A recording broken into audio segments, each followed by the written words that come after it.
Excise മന്ത്രി M Liju ഇന്ന് മുഖ്യമന്ത്രി വി ഡി സതീശനുമായി കൂടിക്കാഴ്ച നടത്തും. വീര്യം കുറഞ്ഞ മദ്യത്തിന് നികുതി നിശ്ചയിച്ചുള്ള ബജറ്റ് പ്രഖ്യാപനം വിവാദമായതിന് പിന്നാലെയാണ് കൂടിക്കാഴ്ച.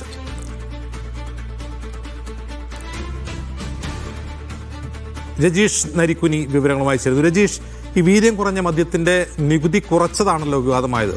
മുമ്പ് അതിന്റെ നികുതി സ്ലാബ് എങ്ങനെയായിരുന്നു? അത്തരത്തിലുള്ള വീര്യം കുറഞ്ഞ മദ്യം കേരള വിപണിയിൽ ലഭ്യമായിരുന്നു മുമ്പ്?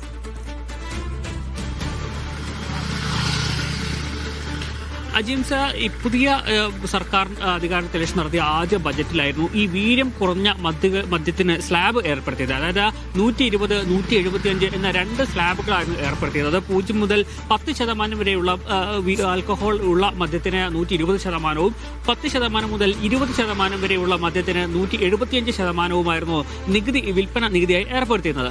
ഇതിനെതിരെയാണ് വലിയ രീതിയിലെ പ്രതിഷേധം ഇപ്പോൾ ഉയർന്നത്. സാധാരണ 200 മുകളിലാണ് ഈ മദ്യങ്ങൾക്ക്, വീര്യം കൂടിയ മദ്യങ്ങൾക്കൊക്കെ നികുതി.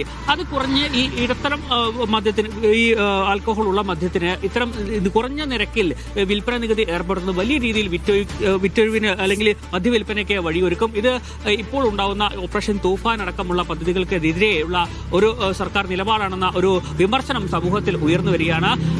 ഈ ഒരു സാഹചര്യത്തിലാണ് ഇത്തരം പ്രതിഷേധങ്ങൾ സമൂഹത്തിൽ ഉയർന്നു വരുന്ന പശ്ചാത്തലത്തിലാണ് എം ലിജു ഇന്ന് മുഖ്യമന്ത്രിയെ കാണുന്നത്.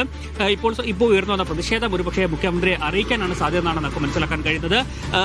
മുസ്ലിം സംഘടനകളും ഒപ്പം തന്നെ ക്രിസ്ത്യൻ സംഘടനകളും സമുദായ സംഘടനകളടക്കം തന്നെ ഇതിനെതിരെ ഇപ്പോൾ പ്രതിഷേധമായി രംഗത്ത് വന്നിട്ടുണ്ട്. എന്തായാലും ഇപ്പോൾ ഉയരുന്ന പ്രതിഷേധങ്ങൾ മുഖ്യമന്ത്രിയെ അറിയിക്കുകയാണ് ഇത് ചെയ്യുക. സഭയുടെ ഇടവേള വേളയിലായിരിക്കും എക്സൈസ് വകുപ്പ് മന്ത്രി എം ലിജു മുഖ്യമന്ത്രിയെ കണ്ട് ഇക്കാര്യം അറിയിക്കാൻ സാധ്യതയുള്ളൂ. എന്നാലും വലിയ രീതിയിൽ പ്രതിഷേധം വി ഡി സർക്കാരിനെതിരെ ഈ വിഷയവുമായി ബന്ധപ്പെട്ട പല കോണുകളിൽ നിന്നും ഉയർന്നു വരുന്ന സാഹചര്യം തന്നെയാണുള്ളത്.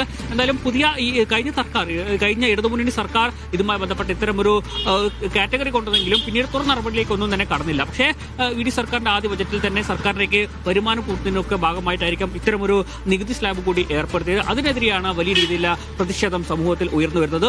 ഈ പ്രതിഷേധം മുഖ്യമന്ത്രിയെ, അതായത് സമൂഹത്തിൽ ഉയർന്നു വന്ന പ്രതിഷേധം എം ലിജു ഇന്ന് മുഖ്യമന്ത്രിയെ കണ്ട് അറിയിക്കാനായിരിക്കും സാധ്യത.